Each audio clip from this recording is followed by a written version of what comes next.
I ranted. We were having a good time the other night on the Simo episode, and there may or may not have been a couple drinks involved, and by Like may I 10. mean definitely. and and it just felt like we were hanging out. We were just joking around.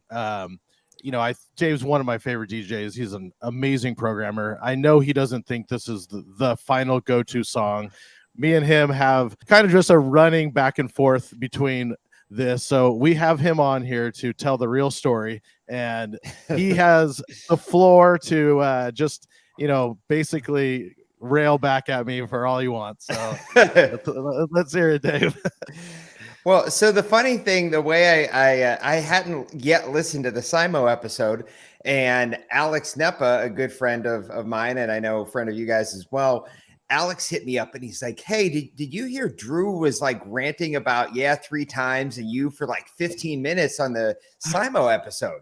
And I'm like, no, I didn't hear it. And I'm thinking, it's a figure of speech. He's exaggerating. And I literally listened to the show. And I think from when you started to when you ended was actually 16 minutes. So you went in. But so where this all started was we're a DJ collective. Wait. I want you to go, and I will not interrupt you the rest of the time. I want to say that we recorded that right before you and Alex had both been just trolling me with videos on this song. So it was fresh in my mind. Otherwise, I don't think I would have thought much about it, except for that you had just kept sending me videos of this dumb song. So that's all I'll say. You have the floor. So this all starts, we're out in DJ Collective in Arizona, and it's, I believe, like the first afternoon we're there. I feel like I just come back from playing basketball with a group of the DJs out there that played basketball the first morning.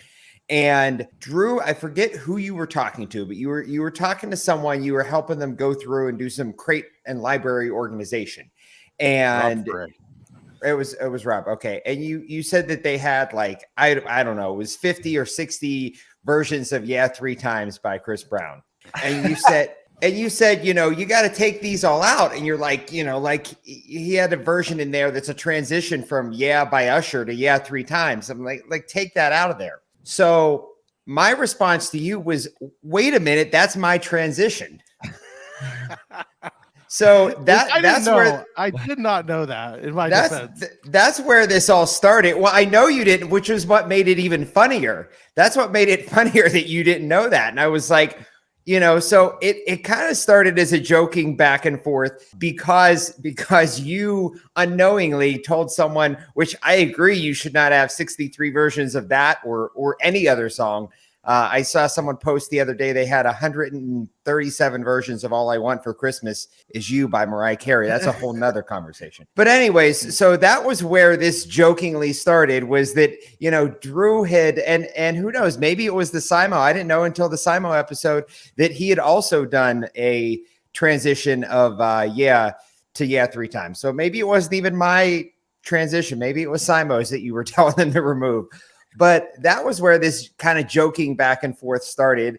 And then I think a little bit, I definitely have an inclination to, when someone gets fired up about something, like I'll keep poking the bear. So I think the more fired up you were getting about it, the more I was like, okay, I'm gonna poke Drew a little more. He's getting really worked up about this.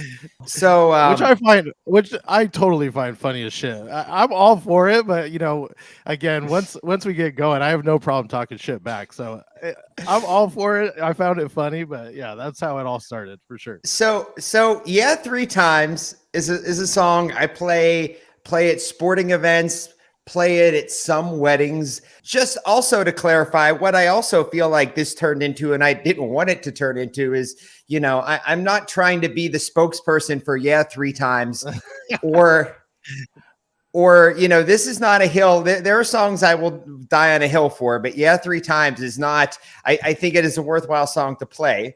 But it's not a song that I'm going to die on a hill for. The one thing we did talk about, and I think you started using a different edit, was the original edit you sent me, you were playing, was just the chorus. It went straight into the hook, but it didn't have the you like to drink, so do we part, like if you want to call it the bridge or the pre-chorus. And so one thing we did talk about was, I felt like that part was necessary. Like, I feel like it's a song where the hook needs that lead in, as part of the energy for the hook. So, and I know since then you sent me a different edit that you were playing, which has that part as well as the hook. But just to end, I don't want to, dwell on this too long, but because now I'm starting to develop a complex because I don't want to be known as the yeah, 3 times guy. I think it's a worthwhile song in certain instances, but I don't want, now I'm getting the complex that people are going to think that I play yeah 3 times every set. And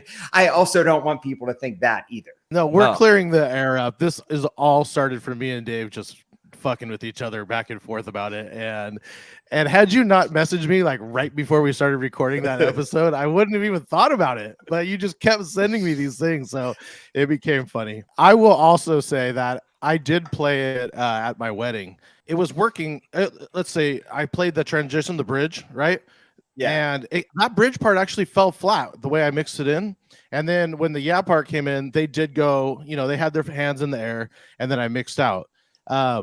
I think some of this also is me and you have a complete different style. You like to introduce parts, because you scratch or you do routines, right? So I think you bring it in a different way than the set that I would play it in would be just, real fast. Do is why I had that hook first and didn't have the bridge part. Are you following what I'm saying? Yeah, I'm following. So my theory with that, and I know I talked about this some in my DJ Collective in 2019 at my presentation on programming. My theory with that is like certain parts of songs that people really like, it's helpful, in my opinion, if they know they're coming, if the part doesn't just surprise them. So for instance, like Trap Queen by Fetty Wap, probably 10 years ago, Dave, I know that song wasn't around then, but 10 years ago, Dave would have probably thought, okay, like let's mix, an intro version that starts with a beat and just goes into like the hey, what's up, hello part. But everybody loves to sing the hey, what's up, hello part. And if you do just an 8-bar intro, and right after that 8 bars is, hey, what's up, hello, nobody knows it's coming, so they can't sing along to it. So for instance, with something like Trap Queen, I made an edit where it literally goes into the beginning synths where there's no beat at all, so that people can sing the hey, what's up, hello, because they know it's coming. And, even the 1738 line, people like to sing along to that too. So sometimes I feel like you almost need the precursor 8 or 4 bars before a big part of a song so that people can enjoy it because they know it's coming. I've tried re-editing this song 100 times and it just still doesn't work for me. So again, I don't want to make this whole episode about this. I love for you to come on, and I know that is not your go-to song. So anything else you want to say about it before we move along? I am done with it. I am done with it. All right, guys, make sure y'all hit the like, subscribe, and the bell icon for more Drew and Few Show content. Thank you all for watching. The Drew and Few Show.